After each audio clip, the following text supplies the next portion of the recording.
Bienvenue sur la capsule qui a pour objectif de vous présenter, vous familiariser avec la rhéologie. Donc, la rhéologie, c'est une branche de la physique qui étudie les écoulements ou la déformation de corps, donc on va dire de fluides complexes plus généralement, sous l'effet de contraintes qu'on leur applique, et suivant la vitesse avec laquelle on leur applique ces contraintes. Donc ça paraît un petit peu compliqué comme ça, mais tout l'objectif, ça va être de vous familiariser un peu plus avec ces termes et que vous soyez capable de modéliser le comportement, on va dire, de fluides complexes. Donc là, vous avez un diagramme qui va des liquides parfaits aux solides indéformables. Donc typiquement, les liquides parfaits, l'exemple le plus courant, ça va être un écoulement d'air autour d'une aile d'avion, par exemple. On va supposer que l'air n'a quasiment pas de viscosité. Donc on va voir ce que c'est la viscosité en D. Donc on va voir ce que c'est la viscosité en détail tout au long de la capsule. À l'opposé, on a le solide indéformable qui va être une table, une chaise, etc. Tout l'objectif de la rhéologie, c'est d'étudier tout ce qu'il y a au milieu, entre le liquide parfait et le solide indéformable, donc, les liquides visqueux non linéaires, les matériaux viscoélastiques, jusqu'aux solides élastiques non linéaires. Donc nous, l'objectif, c'est d'avoir les outils pour pouvoir réaliser le projet là sur l'escargot. Donc on va se focaliser plutôt sur les comportements fluides. Donc on va être plutôt du côté des liquides que des solides. Donc avant de commencer, deux petits quiz. On vous demande de choisir parmi les images suivantes celles qui ont un comportement qu'on pourrait dire fluide. Vous avez le choix entre une éruption volcanique, donc la question se pose pour la lave, une avalanche, on pourrait dire fluide. Vous avez le choix entre une éruption volcanique, donc la question se pose pour la lave, une avalanche, donc un écoulement ou pas de particules de neige, une montagne, et puis des sables mouvants.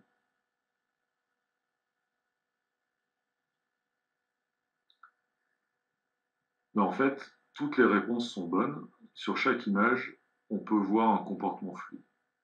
Donc effectivement, pour la lave, l'avalanche ou les sables mouvants, la réponse oui était un peu plus évidente.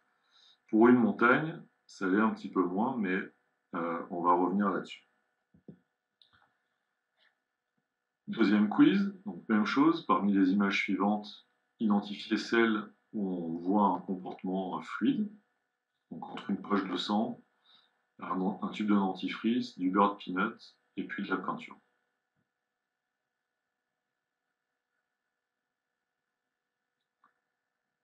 Encore une fois, les quatre réponses sont bonnes. À chaque fois, on a un comportement fluide.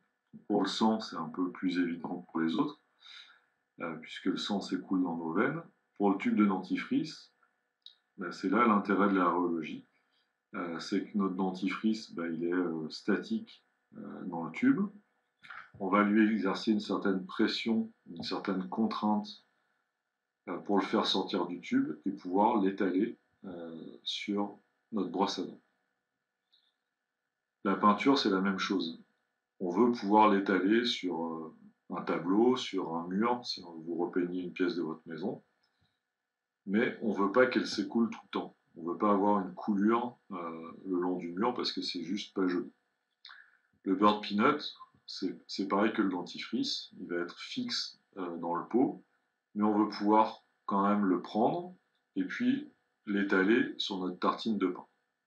Donc lorsqu'on l'étale, on exerce une certaine contrainte, une certaine pression avec notre couteau, notre cuillère, sur le beurre de peanut qui est en contact avec notre tranche de pain. Donc on veut qu'il s'étale le plus facilement possible, mais on ne veut pas qu'il s'étale trop non plus, pour pas que ça coule de partout et que ça déborde de la tartine. Quelques exemples dans la suite de comportements de fluides qu'on va dire complexes. Donc on a ce qu'on appelle l'expérience du siphon ouvert, qui sont les trois images du haut. Vous avez un fluide qu'on va dire complexe, peu importe ce qu'il est, dans un bécher. On incline, juste avant l'image A, on incline légèrement le bécher pour que le fluide commence à s'écouler à l'extérieur du bécher, et on remet le bécher à la position verticale. Et entre A, B et C, c'est juste trois temps différents. Et ce qu'on voit, c'est que le fluide, malgré que le fluide qui est dans le bécher n'a aucun moyen de sortir du bécher, il est quand même attiré vers l'extérieur par le fluide qui, lui, est déjà à l'extérieur du bécher. De la même façon, sur les images du bas, donc c'est une détente élastique d'un fluide qui est contenu dans un bocal.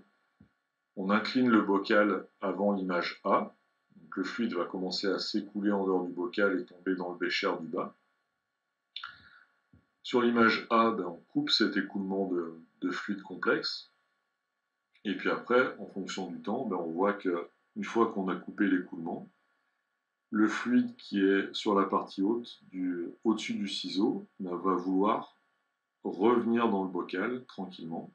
Et le fluide qui est en dessous du ciseau, lui, va tomber par gravité dans le bécher.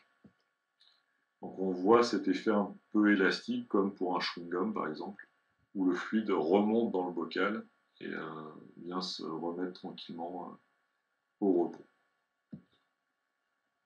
Si on prend d'autres configurations, pour vous montrer que pour des fluides, on n'a pas toujours le même comportement, on prend un simple jet, qui sort de votre tuyau d'arrosage par exemple. Donc, dans le cas de l'eau, on a un jet qui va être assez structuré. On voit autour des petites gouttes un petit peu partout. Si on prend un fluide complexe, peu importe ce qu'il est, c'est un oxyde de polyéthylène en l'occurrence, on retrouve cette structure centrale du jet, mais cette fois, on n'a plus du tout de gouttelettes autour. Si on prend un autre écoulement assez simple, un peu canonique, d'une bulle d'air qui remonte dans un fluide. Dans le cas d'un fluide newtonien, on va voir ce que ça implique, un fluide newtonien, cette bulle d'air, elle va essayer de garder une forme relativement très sphérique, alors que dans un fluide non newtonien, on a la tête qui est encore assez sphérique, et le bas de la bulle va former une certaine pointe. Donc on voit que suivant le fluide dans lequel on est, on a des comportements physiques qui sont très différents. Donc d'où ça vient cette histoire de rhéologie? On a retrouvé des traces dans la Bible, donc, en l'occurrence le livre des Juges, chapitre 5, verset 5, où une prophétesse, Déborah, avait fait un chant après la victoire dans une bataille de Barak sur Sisera le Philistin. Et on retrouve cette notion d'écoulement, ce que je vous disais tout à l'heure, qu'une montagne, on peut la voir comme une forme d'écoulement aussi. C'est exactement issu de ce qu'a dit la prophétesse. C'est qu'en fait, ça dépend de l'échelle temporelle avec laquelle on regarde le phénomène. Donc si on se place à l'échelle temporelle de l'humanité, plusieurs milliards d'années, on peut voir l'Himalaya, par exemple, passer d'une altitude de 0 à ses 8800 mètres. En quelque sorte, on vient de voir un écoulement où la montagne commence à s'élever.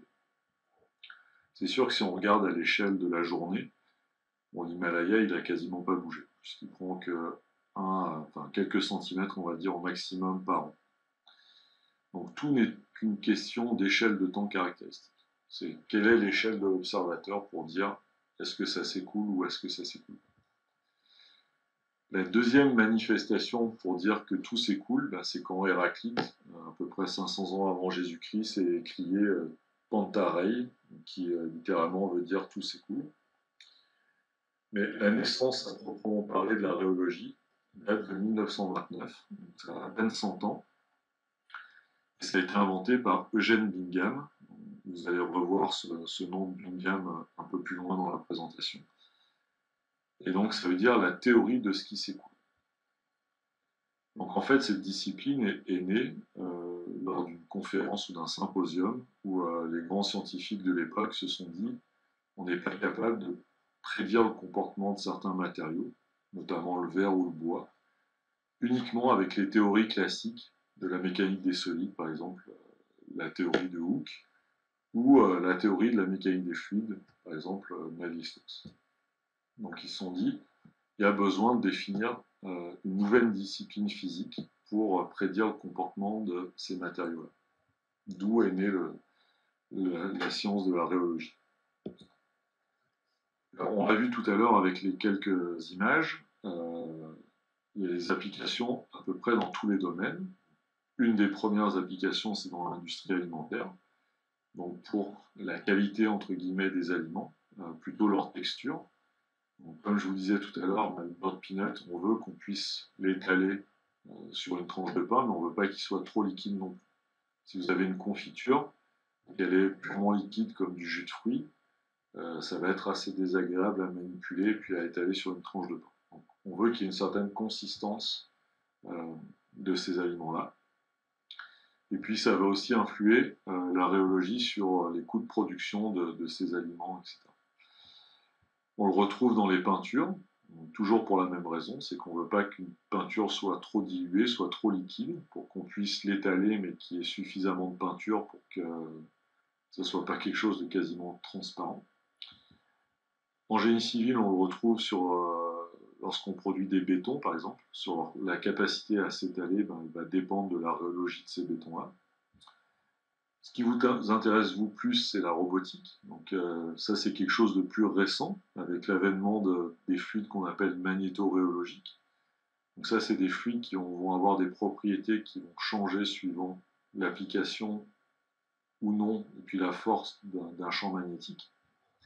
Donc ça, les applications, typiquement, c'est pour des embrayages qu'on va nommer intelligents, ou pour créer des articulations de robots. Si vous voulez pouvoir faire bouger un bras ou le figer, vous pouvez jouer sur la rhéologie du fluide qui est au niveau de l'articulation en appliquant ou non un champ magnétique.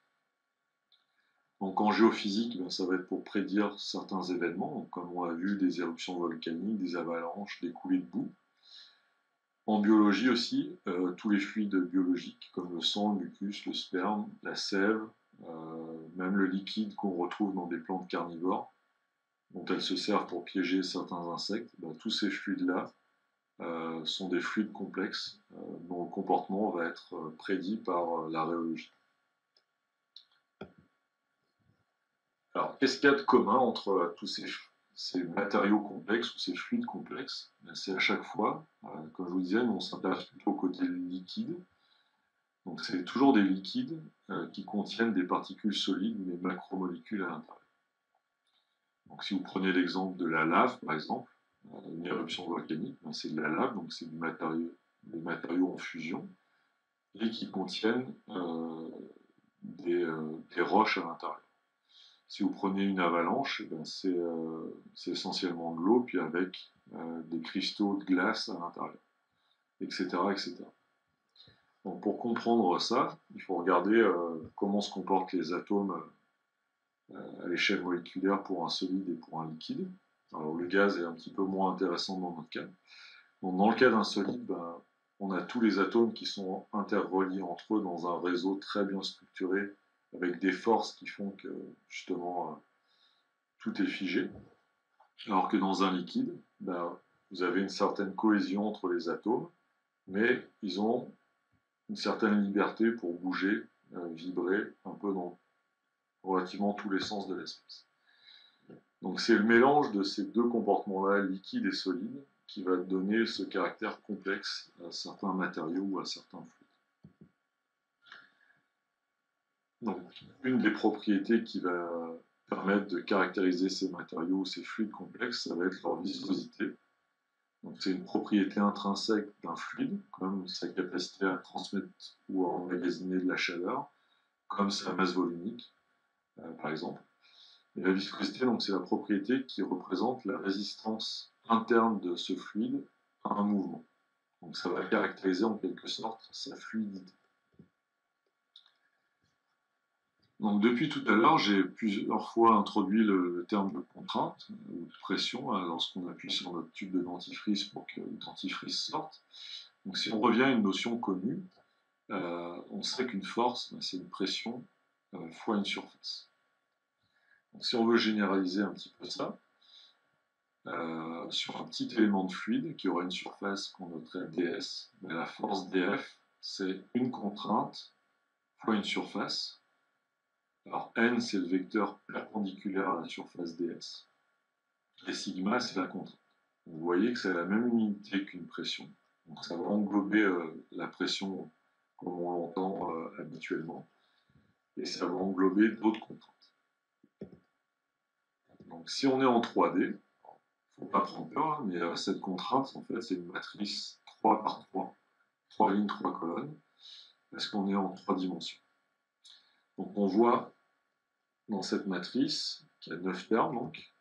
Sur la diagonale, c'est ce qu'on appelle les contraintes normales, donc qui englobent des contraintes taux XX, YY ou ZZ sur lesquelles on va revenir plus tard, et qui englobent aussi la pression. Là, comme on fait une somme, il faut que chaque terme ait la même unité. Donc on parle bien de grandeur en Pascal. Et puis les termes non diagonaux, c'est ce qu'on appelle les contraintes tangentielles. Donc que ce soit le groupe du bas, le groupe du bas est symétrique avec le groupe du haut. Autrement dit, la contrainte, par exemple, taux x, c'est la même chose que la contrainte taux xy. Donc on peut réduire déjà un petit peu cette matrice. On va le voir par la suite que cette matrice se réduit de manière assez simple pour certains écoulements bien connus et qui vont nous intéresser par la suite. Donc si on prend l'écoulement le plus simple, et qui permet de mettre en évidence la viscosité d'un fluide, c'est l'écoulement dit de Couette-Planck. C'est un écoulement de cisaillement pur. Donc là, on va parler de fluide newtonien. Donc on va voir ce que ça veut dire par la suite. Donc cet écoulement de Couette-Planck, c'est l'écoulement entre deux plans. Le plan du bas, là, sur la figure, est fixe, donc il n'y a pas de vitesse, U égale 0. Alors que le plan du haut, lui, se déplace à une vitesse constante qu'on appelle V. Entre les deux plans, là, vous mettez votre fluide donc, newtonien. Si vous imposez une vitesse V au plan supérieur, le fluide va avoir tendance à freiner le déplacement du plan, et au bout d'un moment, le plan va s'arrêter. Donc si vous voulez maintenir cette vitesse V pour le plan supérieur, il faut vous appliquer une force F vers la droite pour venir contrer en fait la résistance interne du fluide au déplacement de la plaque supérieure. D'où la notion de viscosité. Donc la définition, on va dire scientifique, d'un fluide newtonien, c'est un fluide pour lequel le taux de déformation est proportionnel à la contrainte de cisaillement. On va revenir là-dessus. Mais sur le schéma, si on regarde et qu'on prend une particule de fluide sur le plan inférieur, elle serait au point M par exemple, et on prend une autre particule de fluide sur le plan supérieur, au point N, ça c'est à t égale 0, on laisse passer un certain temps qu'on va appeler delta t. La particule du bas, elle, n'a pas bougé puisque le plan inférieur n'a pas de vitesse, alors que la particule du haut, elle va s'être déplacée au bout d'un temps delta t au point n''. Donc elle aura parcouru une distance qu'on note ici dA. Donc, vous voyez que les points N et N'' définissent un triangle rectangle dont l'angle au point M est dβ. Donc si vous attendez un temps qui est delta t qui est petit, cet angle-là, il vaut à peu près sa propre tangente. Et donc, du coup, on peut écrire que cet angle, c'est à peu près la distance parcourue par la particule au point N, donc dA, divisé par l'espacement entre les plaques L. Et puis la distance parcourue, c'est la vitesse de déplacement de la plaque fois le temps pour que la particule parcourt N jusqu'à N'', donc dt. Et en gros, en fait, on vient d'écrire une relation entre d de bêta sur dt et du sur dy. d de bêta sur dt, c'est comment varie cet angle au point M en fonction du temps. Donc en gros, la déformation. Et du sur dy, c'est la dérivée de la vitesse donc dans la direction x par rapport à la direction y, qui est celle entre les plaques.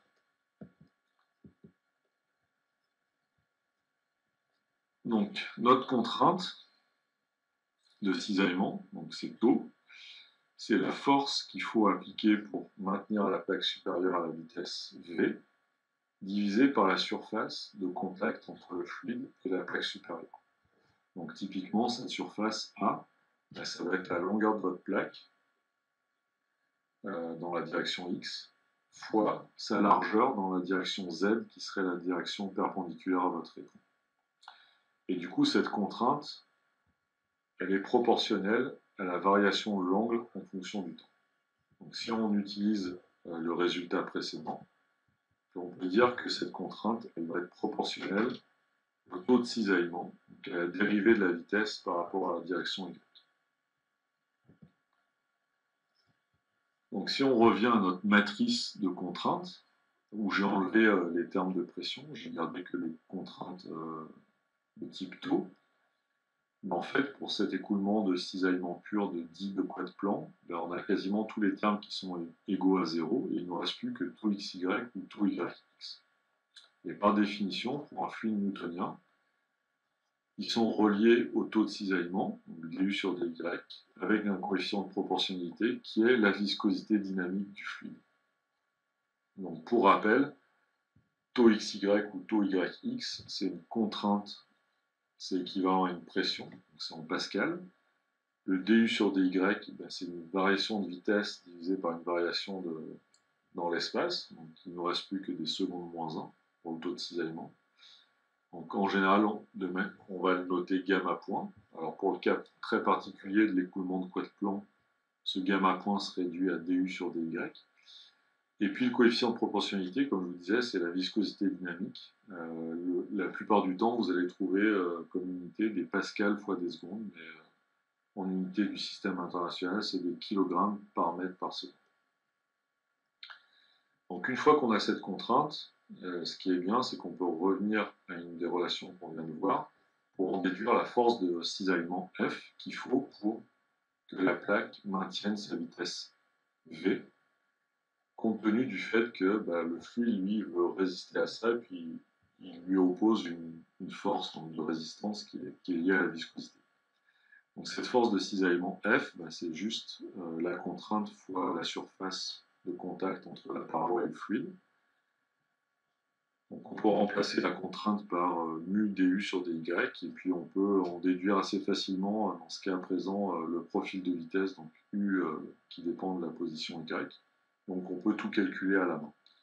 Donc la force de cisaillement, ça va être la viscosité dynamique fois la surface A fois le rapport entre la vitesse de déplacement de la plaque et puis l'espacement entre les plaques petit l. Alors les contraintes ne sont pas toujours l'écoulement n'induit pas toujours des contraintes de cisaillement. On peut avoir des exemples où on a des contraintes normales. C'est un peu l'objectif de cette diapositive. Donc c'est le cas de l'effet Weissenberg. Donc l'effet Weissenberg, c'est un fluide dans un contenant. Donc ici, le fluide est en rouge, dans un contenant cylindrique. Et l'écoulement est créé par la rotation du tube en cuivre au milieu. Et on voit que cette rotation va induire une montée du fluide rouge le long de la tige. Donc ça veut dire que vous avez des forces qui vont tirer le fluide le long de la tige dans la direction vers le haut. Donc typiquement, c'est une manifestation de contrainte qu'on pourrait noter par exemple taux ZZ. Et ça s'oppose au comportement des fluides newtoniens. Par exemple, si vous faites la même expérience, mais on remplace le liquide viscoélastique rouge par de l'eau, ce que vous allez obtenir, c'est plutôt une forme de surface libre qui va être incurvée vers le haut. Typiquement, c'est ce que vous pouvez obtenir lorsque vous touillez votre café pour mélanger le sucre le matin. Vous allez obtenir plutôt une surface qui va s'incurver vers le haut. Alors, ces effets de viscosité, puis cette résistance du fluide par rapport au déplacement d'un objet ou d'une paroi, on le voit à travers la force de traînée. Donc, il y a une force qui exerce le fluide sur un corps dans la direction de l'écoulement, mais c'est une force résistive, donc c'est en sens opposé à l'écoulement. Et cette force de traînée va dépendre de la viscosité du fluide. Donc là, vous avez un pauvre oiseau qui a été mis dans une soufflerie. Donc l'oiseau, lui, est fixe, mais c'est l'écoulement qu'on déplace de droite à gauche. Ce que vous voyez, ce sont ce qu'on appelle les lignes de courant. Donc c'est la trajectoire, on va dire, de chaque particule fluide. Donc on voit que loin de l'oiseau, c'est relativement bien organisé, les lignes de courant sont parallèles. Près de l'oiseau, et puis notamment dans son sillage, on voit des petits tourbillons qui naissent. Donc ça, c'est une manifestation de la force de traînée, qui fait que, ben, par exemple, si vous conduisez une Formule 1 ou un 33 tonnes, vous ne consommez pas le même carburant. Juste par la géométrie, en fait, et le côté profilé de la Formule 1, ben, vous allez à vitesse constante et à poids constant, vous consommez moins que si vous prenez un véhicule qui a une forme plus ou moins carrée. Parce que vous allez créer une force de résistance de l'écoulement sur l'objet qui se déplace. Alors, une autre façon de voir les effets de la viscosité, c'est un écoulement sur un corps profilé, donc c'est l'image de droite. Le corps profilé, donc typiquement une aile d'avion, va être fixe, et puis c'est l'écoulement qui se déplace. Donc l'écoulement, loin du profil d'aile, ben, il y a une certaine vitesse, alors que très proche du profil d'aile, ben, il doit se conformer à la condition limite que sur l'aile qu'on regarde, ben, si le corps est immobile, la vitesse doit valoir 0. Donc dans le cœur de l'écoulement, on a beaucoup d'énergie cinétique, on a une certaine vitesse de l'écoulement, et bien cette énergie cinétique-là, il faut la transformer pour que, proche de la paroi, on arrive à la condition U égale 0 strictement sur le profil d'aile. Donc ça se fait dans ce qu'on appelle la couche limite. C'est ce que vous voyez très proche du profil d'aile, où on a des lignes qui sont déformées, qui sont plus du tout verticales et parallèles entre elles. Donc c'est ce qu'on appelle la couche limite, et c'est là où vous avez les effets visqueux. On transforme l'énergie cinétique de l'écoulement en dissipation visqueuse, donc sous forme de chaleur, près de la paroi. C'est là où joue vraiment le rôle de la viscosité du fluide. Donc on a déjà introduit le terme de fluide newtonien. Donc strictement, un fluide newtonien, c'est un fluide qui obéit à loi de Newton. Donc, cette loi de Newton, vous la retrouvez encadrée ici en vert. Donc elle dit que la contrainte de cisaillement taux est proportionnelle au taux de cisaillement, donc gamma point, et la constante de proportionnalité, c'est la viscosité dynamique du fluide, qui elle doit être constante pour un fluide newtonien. Donc pour rappel, la contrainte c'est équivalent à une pression, donc c'est en pascal. Le taux de cisaillement, si on est dans l'écoulement très simple entre les deux plaques, c'est juste du sur dy. De manière générale, c'est gamma point. Son unité, c'est les secondes moins 1. Et la viscosité dynamique, la plupart du temps, vous la trouverez en pascal fois des secondes. Mais vous allez pouvoir aussi la trouver dans certains ouvrages en poise ou en centipoise, qui sont des unités beaucoup plus anciennes et qui sont encore utilisées à l'heure actuelle. Donc cette loi est vraie pour la plupart des fluides courants, l'air, l'eau, le pétrole, l'alcool, les gaz, le glycérol, le miel. Mais ça représente une toute petite partie de la grande diversité des fluides ou matériaux complexes qui existent sur Terre. Donc on va voir que la plupart des fluides ne respectent pas cette loi. La dernière ligne du tableau, en fait, c'est ce qu'on appelle la viscosité cinématique, qui, elle, s'exprime en mètres carrés par seconde, mais on va revenir sur cette notion dans la suite. Alors, il faut avoir à l'idée certaines valeurs un peu typiques de la viscosité dynamique des principaux fluides. Donc là, c'est ce qui est présenté dans le tableau que vous avez à droite. Donc c'est important de noter que c'est obtenu sous une atmosphère, donc une pression de 1 bar, et à 20 degrés Celsius. Alors pourquoi c'est important? Parce que le graphique de gauche, qui vous donne la viscosité en fonction de la température, il vous montre que cette viscosité dynamique, elle dépend fortement de la température. Alors pour toute la gamme des liquides, glycérine, huile, kérosène, mercure, benzène, eau, éthyle, alcool, ben vous avez une viscosité dynamique qui décroît en fonction de la température. Et pour les gaz qui sont les courbes du bas, vous avez une viscosité dynamique qui, elle, augmente avec la température. Et grosso modo, c'est très important de préciser les conditions opératoires, donc la pression et surtout la température. Donc à titre d'exemple, si vous regardez le tableau, pour l'eau à 20 degrés, on a une viscosité dynamique d'à peu près 10-3 kg par mètre par seconde. 10-3 pascal seconde. Donc comme je vous disais, la viscosité dynamique des liquides, c'est une fonction décroissante de la température, une décroissance exponentielle comme on le voit ici. Alors pour le gaz, c'est plutôt une croissance en fonction de la température. Souvent, typiquement, ce type de loi. Après, les coefficients A, B et C que vous trouvez dans ces lois vont dépendre de chaque gaz ou de chaque liquide que vous allez étudier. Donc, dans un liquide, pour expliquer cette décroissance de la viscosité en fonction de la température, il faut voir que les molécules possèdent plus d'énergie à haute température pour essayer de prendre le pas sur les forces cohésives qu'il y a entre les molécules. On a vu tout à l'heure que les atomes étaient relativement bien liés entre eux, moins que pour un solide, mais beaucoup plus que pour un gaz. Donc il y a des forces qui font que les atomes sont attirés entre eux. Donc le résultat de tout ça, c'est que si on augmente la température, toutes ces molécules peuvent bouger plus librement.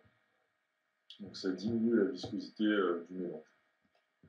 A contrario, pour les gaz, les forces entre les molécules sont quasiment négligeables. Chaque molécule peut déjà bouger relativement librement. Si on augmente la température, ce que ça fait, c'est qu'on va augmenter la vitesse de déplacement et les molécules vont bouger aléatoirement à plus haute vitesse. Donc on va augmenter le nombre de collisions entre les molécules et donc ça va créer une plus grande résistance à l'écoute. Alors, tout à l'heure, on a vu qu'il y avait un deuxième type de viscosité, donc la viscosité cinématique, qui elle est reliée à la viscosité dynamique par la loi que vous avez ici. Donc c'est la viscosité dynamique divisée par la masse volumique de votre fluide. Donc cette viscosité, elle s'exprime en mètres carrés par seconde ou en Stokes. Donc vous avez la conversion ici. Donc si on prend l'exemple de l'air, par exemple, dans le petit encart ici, à 20 degrés, soit sous une atmosphère, soit sous 4 atmosphères, on voit qu'on a divisé la viscosité cinématique environ par 4 lorsqu'on multiplie la pression par 4. Par contre, vous voyez que la viscosité dynamique, elle, n'a pas changé. En résumé, pour les liquides, les viscosités dynamiques et cinématiques dépendent très peu de la pression, alors que pour les gaz, la viscosité cinématique dépend fortement de la pression, parce que la masse volumique, elle, dépend fortement de la pression. Alors, pour mesurer la viscosité dynamique d'un fluide, et en fait, on trace ce qu'on appelle des rhéogrammes, donc c'est des graphiques où on reporte en ordre donné la contrainte, donc taux, la contrainte de cisaillement, et en abscisse le taux de déformation, donc gamma point, qui pour un écoulement encore une fois de quad plan s'écrit du sur dy. Pour les fluides newtoniens qui obéissent à la loi de Newton, on a la relation que taux c'est mu fois du sur dy. Comme c'est une relation linéaire et qu'il y a une proportionnalité directe entre taux et du sur dy, on doit obtenir une droite. Et le coefficient directeur de chaque droite, ça doit être la viscosité dynamique du fluide que vous êtes en train d'étudier. Donc, par exemple, pour l'air qui a une viscosité plus basse que l'eau, on a une droite qui a une pente plus faible, et celle de l'eau est encore plus faible que celle de l'huile thermique. Qu'est-ce qui se passe maintenant si le fluide est non newtonien? Et bien, on va avoir 4 grandes familles de comportements de fluides non newtoniens, dont le comportement newtonien qui est un cas un petit peu limite. Donc, première famille, les fluides qu'on appelle plastiques ou de Bingham. Donc on voit que c'est une droite aussi, mais qui cette fois ne passe pas par l'origine. Typiquement, on va en reparler de ça, c'est le dentifrice. Si vous n'appuyez pas sur votre tube et vous n'exercez pas une contrainte suffisamment forte, votre dentifrice ne sort pas du tube. Donc ça veut dire qu'il faut que vous dépassiez une contrainte de cisaillement, une pression, on va dire, pour que l'écoulement commence à se faire. C'est exactement ce qui se passe ici. Vous avez, pour toutes les valeurs de taux qui sont inférieures à une certaine valeur taux 0 qui est ici l'ordonnée à l'origine, vous n'avez pas d'écoulement. Dès que vous dépassez ce taux 0, donc cette contrainte ou cette ordonnée à l'origine, vous avez un écoulement et vous avez une droite sur votre rhéogramme. Donc ça veut dire que vous avez un fluide qui ne s'écoule pas si vous n'appuyez pas assez fort, ou si vous n'exercez pas une contrainte suffisante. Mais une fois qu'il commence à s'écouler, il se comporte comme un fluide newtonien, comme l'eau, comme l'air, comme l'huile. Après, vous avez deux autres types de comportements, donc les fluides pseudoplastiques, ou aussi appelés rhéofluidifiants, et vous avez les fluides dilatants ou rhéoépaississants. Donc, par analogie au rhéogramme de gauche, la viscosité, on va pouvoir la déterminer en traçant, par exemple, la tangente à la courbe en chaque point de la courbe. Donc, si je prends un fluide pseudoplastique et que je me mets à du sur dy proche de 0, proche de l'origine ici, je trace une tangente. Le coefficient directeur de cette tangente-là, c'est la viscosité du fluide pseudoplastique sous un cisaillement très très faible. Donc on voit que la pente, là, pour ce fluide pseudoplastique, serait relativement grande au niveau de l'origine, et que lorsqu'on se déplace le long de la courbe, je me mets à des du sur dy plus grands, ici, mais là, si je trace la tangente à la courbe, je vais avoir une pente qui est plus faible. Donc c'est-à-dire que j'ai une viscosité qui a diminué lorsque mon cisaillement augmente. Pour les fluides dilatants ou rhéoépaississants, c'est l'inverse. Si je trace la tangente à la courbe pour du sur dy proche de l'origine, ben j'ai une tangente qui est quasiment horizontale. C'est-à-dire que j'ai une viscosité qui est quasiment proche de 0. Si je me mets à des du sur dy plus grands, ben je vais avoir une droite qui a une pente plus forte. Donc j'ai augmenté sa viscosité. Ici, vous avez quelques exemples de rhéogrammes pour des fluides de la vie de tous les jours, donc du concentré de tomate, du ketchup, de la moutarde et de l'arissa. Donc au premier abord, là on a toujours tracé la contrainte en fonction du taux de cisaillement et de la point. Au premier abord, c'est 4 fluides qui ont plutôt un comportement rhéofluidifié. Ça veut dire que si on trace la tangente à chaque point de chaque courbe, et ben pour des gamma points très faibles, on a une pente qui est grande, et au plus je vais vers des gamma points grands, au plus la pente est faible. Donc, ils sont plutôt rhéofluidifiés.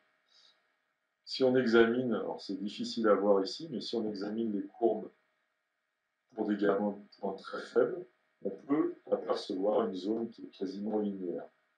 Donc, ça veut dire que ces 4 fluides-là ont un comportement quasi newtonien sous très faible cisaillement. Donc ça, c'est juste pour illustrer le fait que, en fait, tous les fluides non newtoniens peuvent avoir des comportements relativement complexes. Ils pourraient très bien être newtoniens à très faible cisaillement, puis rhéofluidifiant, puis rhéoépaississant, puis à nouveau newtonien, etc. Suivant où vous faites varier votre valeur de gamma.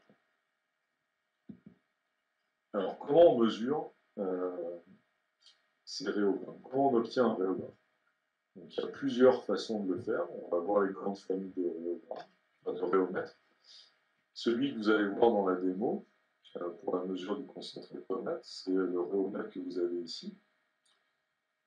Donc, la géométrie, en fait, c'est d'essayer de reproduire l'expérience, enfin, l'écoulement de quoi de plan, mais cette fois dans une géométrie qui est cylindrique.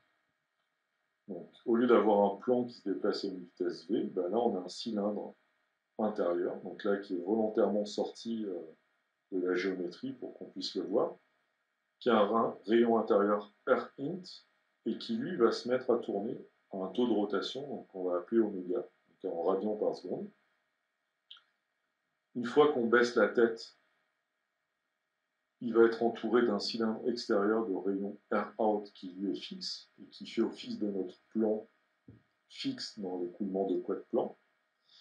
Et puis autour, vous avez une sorte de jacket là, qui est un élément pelletique qui permet de contrôler parfaitement la température de votre échantillon. Parce qu'on a vu que la viscosité d'un fluide dépendait fortement de la température. Donc dans la tête du rhéomètre, vous avez une mesure de gamma, qui est le taux de rotation de votre cylindre intérieur. Et puis le long de la tige, vous avez une jauge de contrainte qui vous permet de mesurer la contrainte, donc taux, donc la résistance du fluide au fait que le cylindre intérieur veuille tourner au taux de rotation oméga. Alors si on veut reproduire un écoulement de couette plan, mais en géométrie cylindrique, il faut qu'on ait vraiment du cisaillement. Si vous avez des rayons air in et air out qui sont trop différents, vous n'avez pas un écoulement de cisaillement pur, et du coup on n'est pas dans les bonnes hypothèses pour essayer de faire un rhéogramme. Donc, typiquement la contrainte c'est de l'ordre que le rapport des rayons doit être plus grand que 0,9. Donc on parle à ce moment-là d'entrefer étroit. Si on respecte cette condition, on a bien un écoulement de cisaillement pur, et à ce moment-là on parle d'écoulement de couette cylindrique. Donc, par analogie à l'écoulement de couette plan de tout à l'heure, où on parle aussi d'écoulement de Taylor-Couette. Donc, pour tracer un rhéogramme, je vous rappelle, on a besoin en ordonnée de la contrainte taux, donc qui est mesurée par la jauge de contrainte qu'on a sur l'axe du rotor, et on a besoin de connaître gamma point, qui est notre taux de cisaillement. Donc l'avantage de cet écoulement-là, c'est qu'on peut résoudre les équations du mouvement du fluide de manière exacte à la main, sous certaines hypothèses, mais on peut le faire à la main. Donc on peut déduire l'expression de gamma point. Alors, par rapport à tout à l'heure, c'est plus juste du sur dy.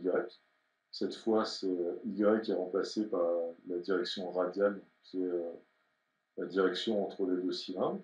Et puis notre vitesse, c'est plus u, c'est vθ, donc c'est la vitesse tangentielle induite par la rotation du cylindre intérieur. Donc ce gamma point, il se calcule de façon très simple, et il dépend du coup du taux de rotation, donc, qui est connu, puisqu'on le mesure. Et puis au dénominateur, on a un facteur géométrique qui dépend des deux rayons, qui sont aussi connus. Donc on mesure taux, on peut calculer facilement gamma point, donc on peut en déduire la viscosité dynamique du fluide à partir des rhéogrammes. Alors ça, c'est un exemple de rhéomètre. C'est ce qu'on appelle le type en rotation. Là, le cylindre intérieur, j'aurais très bien pu le remplacer par un cône, par un plan. Et puis à ce moment-là, ça aurait été un plan fixe qui faisait l'autre partie de la géométrie. Donc ça, ce sont deux géométries qui s'adaptent parfaitement sur la rhéomètre que vous venez de voir. On pourrait avoir un plan qui tourne ou un cône qui tourne. Donc ça va dépendre en fait des valeurs de gamma point ou des valeurs de contrainte que vous espérez mesurer. C'est vraiment comme ça qu'on va choisir nos géométries, sur le caractère plus fluide ou non de ce que vous regardez. Après, on pourrait très bien aussi remplacer le cylindre intérieur par une sorte de mixeur avec des ailettes. Donc ça, c'est vrai que si vous voulez regarder par exemple la rhéologie des slushs, ça va être plutôt ce type de géométrie-là qu'on va privilégier. Après, vous avez aussi les rhéomètres de type tube, donc le rhéomètre capillaire. Donc là, typiquement, on va mesurer la viscosité d'un fluide en mesurant le temps que met une bille pour tomber d'un certain point à l'intérieur de ce capillaire-là. Donc ça marche plutôt pour les fluides newtoniens. C'est basé sur la loi de Stokes. Et puis, par exemple, si vous avez des installations industrielles, par exemple, si vous voulez transporter de la slush pour des applications de climatisation de bâtiments, et que vous voulez mesurer les propriétés dynamiques et viscosité à l'intérieur de votre installation, ben on pourra remonter aux propriétés rhéologiques de la slush uniquement par des mesures de pression et de débit. Donc ça, c'est des rhéomètres de type pipe. On verra comment on fait ça dans une autre capsule vidéo. Alors, le but de la rhéologie, comme il n'y a pas de fondement théorique très fort, c'est-à-dire des équations exactes, comme Navier-Stokes par exemple, pour résoudre, le but c'est d'obtenir des rhéogrammes à partir d'expériences faites avec des rhéomètres, et puis d'essayer de modéliser le mieux possible les rhéogrammes obtenus pour en déduire le comportement des flux. Bon, le but, c'est de trouver des lois qui permettent de fitter très bien vos rhéogrammes expérimentaux. Donc ces lois, elles peuvent être plus ou moins complexes, et le degré de complexité, en fait, va dépendre de ce que vous voulez faire, et puis du nombre de paramètres que vous voulez déduire de ces lois. Donc la loi la plus simple, c'est une loi à deux paramètres, qu'on appelle la loi de puissance, ou la loi d'Oswald de Vélot. Et les deux paramètres qui nous intéressent, on les appelle les indices de consistance, donc c'est K, et l'indice d'écoulement N. Alors K a une unité un petit peu particulière, il faut faire attention, c'est en pascal fois seconde à la puissance N. L'unité dépend elle-même de l'indice d'écoulement. Et l'indice d'écoulement, lui, n'a pas d'unité. Après, généralement, on est amené à des équations qu'on connaît. Donc, par analogie, on va vouloir essayer d'écrire une relation qui ressemble à celle de Newton. Donc, si on veut faire ça, en fait, il faut introduire un peu artificiellement une viscosité apparente, donc c'est μA. Et dans le cas de la loi de puissance, si on veut pouvoir écrire tau égale μA gamma point, qui est proche de l'écriture de la loi de Newton, qui est juste tau égale mu fois gamma point, et bien si on veut qu'il y ait une équivalence entre les deux lois du bas et puis celle du haut, ben, il faut que μA soit égal à k gamma point puissance n-1. Il faut faire attention, c'est que cette viscosité apparente, elle n'est pas constante en fonction du taux de cisaillement. Donc, autrement dit, si je fais tourner mon cylindre de plus en plus vite, je vais modifier gamma point, je vais sans doute modifier ma viscosité apparente si mon fluide n'est pas newtonien et qu'il obéit à une loi de puissance.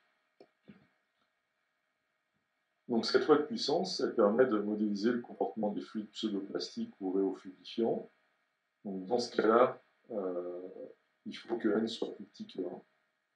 Donc les fluides réofluidifiants, je vous rappelle, ils ont une viscosité qui diminue lorsque gamma point augmente. Et ça, c'est un très grand nombre de fluides qui obéissent à cette loi-là. Donc beaucoup de fluides biologiques, le sang, le mucus, mais aussi les shampoings, les encres d'imprimerie, etc. Ces fluides peuvent posséder, en plus de ce caractère réofluidifiant, un seuil d'écoulement. Si vous n'appliquez pas une contrainte suffisamment forte, ils peuvent ne pas se mettre en écoulement. Donc ça, c'est ce qu'on appelle les fluides de Casson, à la fois lorsqu'il y a un seuil et un caractère réofluidifiant. Le pendant, c'est les fluides dilatants ou réoépaississants. Donc eux, ils ont un indice d'écoulement plus grand que 1. Donc ça veut dire qu'ils ont une viscosité apparente qui augmente lorsque gamma point augmente. Donc lorsque vous déplacez par la droite sur votre axe des abscisses, vous avez une viscosité apparente qui augmente. Donc le coefficient directeur de la tangente à la courbe à chaque point va augmenter. Ceux-là sont plus rares dans la nature. On peut citer le sable mouillé ou des solutions à base d'amidon, mais c'est relativement rare. Et ceux-là, à ma connaissance, n'ont jamais de seuil d'écoulement.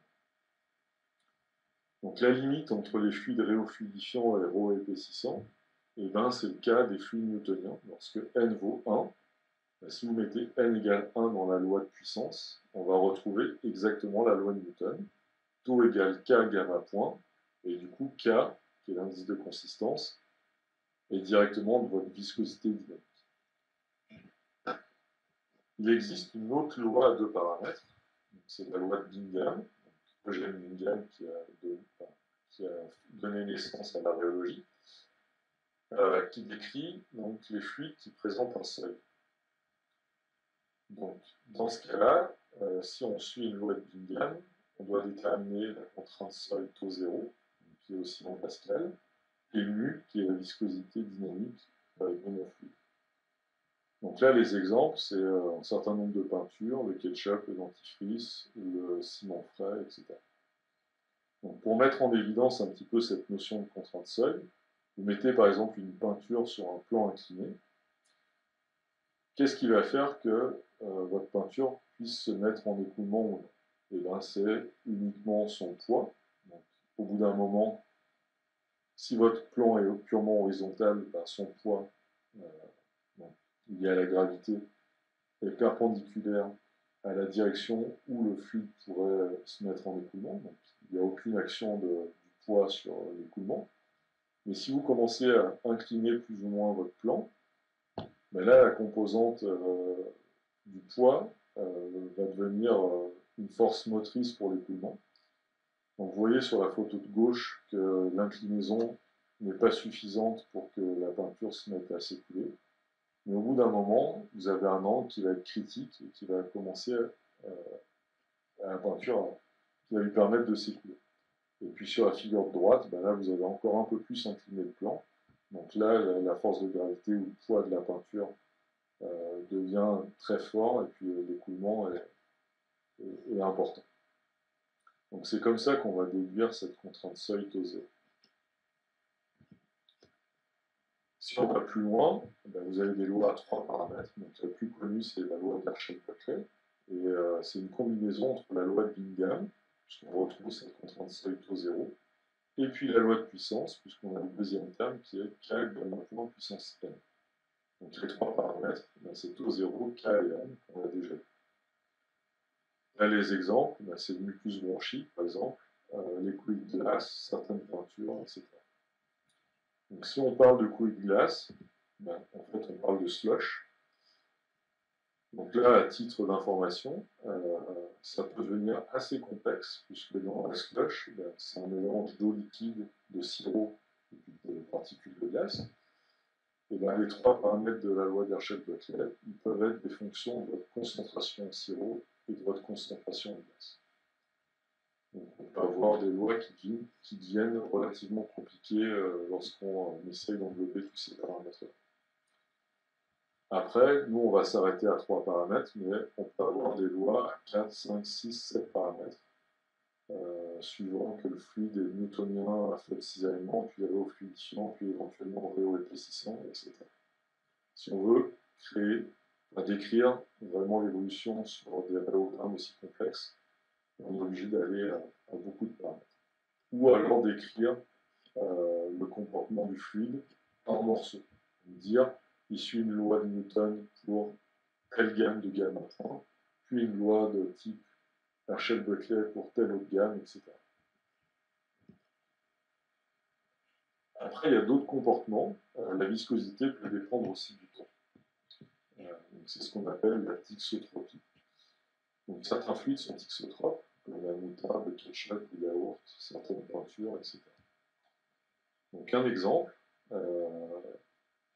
c'est ce fluide blanc là, que vous voyez dans le bocal, qui est au repos sur la photo de gauche, qu'on agite pendant un certain temps, qu'on repose, on libère la contrainte, c'est-à-dire qu'on arrête d'agiter, et malgré le fait qu'on ait arrêté de contraindre le fluide, et ben, il a quand même l'aspect que vous voyez sur la photo de gauche.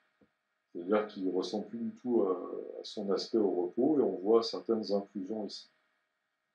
Donc l'agitation, en fait, la contrainte, sous forme d'agitation, a déstructuré votre fluide au niveau des liaisons moléculaires. Donc on a modifié sa viscosité, et malgré la suppression de la contrainte, on ne retrouve pas la viscosité initiale. On va la retrouver, tout du moins, qu'après un certain temps plus ou moins long. Donc c'est un phénomène qui est réversible. Hein. Si vous attendez suffisamment longtemps, ben, vous allez retrouver strictement l'état de repos que vous avez sur la figure de gauche. Donc si je trace un rhéogramme pour ce genre de choses, je vais obtenir ça. Donc suivant si le fluide est thixotrope ou rhéopex. Alors rhéopex, vous pouvez laisser tomber, mais thixotrope par exemple, on part de l'origine, je fais tourner mon cylindre intérieur sur mon rhéomètre de plus en plus vite, donc je me déplace vers la droite sur mon rhéogramme, et ben, en faisant monter le taux de rotation de mon cylindre intérieur, je me déplace sur cette courbe. Je m'arrête à une certaine valeur, peu importe ce qu'elle vaut, et je me dis, je vais revenir à mon état d'origine, donc au repos, en faisant exactement le même protocole expérimental. Donc je repasse strictement par les mêmes valeurs de mon taux de rotation de cylindre, le même temps, exactement de la même façon. Ben, je ne vais pas revenir exactement sur la même courbe, mais je vais revenir plus bas. Donc j'ai une viscosité qui a diminué en quelque sorte avec le temps. Les fluides rhéopex, c'est l'inverse. Ils ont une viscosité qui dépend du temps. Mais lorsque je fais le même protocole, ben, je reviens par une boucle qui est au-dessus de la trajectoire initiale. Dans les deux cas, j'ai décrit une boucle d'hystérésis. Donc c'est un phénomène qu'on retrouve dans plein de branches de la physique, et notamment en électricité.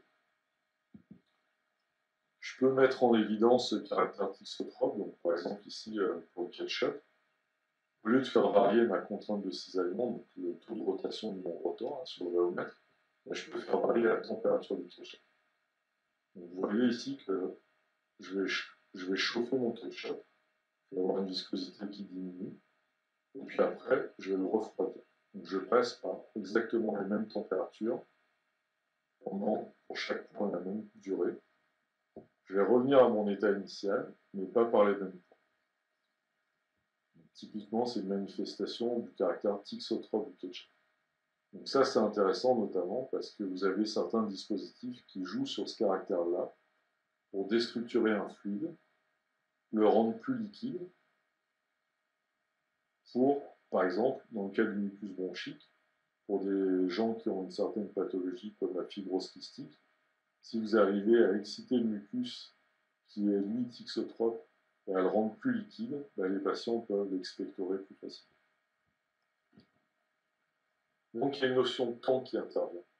Donc là, pour boucler un petit peu la boucle de mon histoire sur la rhéologie, on introduit le nom de Déborah, donc du nom de la prophétesse qui s'était extasiée devant le fait que les montagnes pouvaient bouger et que tout n'était qu'une échelle de temps caractéristique. Donc on a donné son nom à un nom sans dimension, le nom de Déborah. On appelle aussi l'effet Weissenberg. Et donc il y a un rapport de deux temps. Tmat, qui est le temps caractéristique de relaxation du matériau. Donc, autrement dit, si j'arrête de cisailler mon ketchup, au bout de combien de temps il va retrouver sa structure au repos. Donc typiquement, vous, lorsque vous tapez sur l'arrière de votre bouteille de ketchup, au bout de combien de temps, si vous arrêtez de le faire, le ketchup revient à l'état de repos. Et puis Texp, qui est le temps caractéristique de l'expérience, qui est le temps de l'observateur. Dans le cas des montagnes, quel est le temps caractéristique de relaxation du matériau? Donc, quel est le temps pour la montagne comme l'Himalaya par exemple pour bouger, pour gagner par exemple 1 ou 2-3 cm par an, divisé par le temps expérimental qui est le temps d'observation, qui serait l'échelle de l'humanité. C'est comme ça qu'on va déterminer le nombre de degrés. Donc voilà ce que je voulais vous dire sur cette première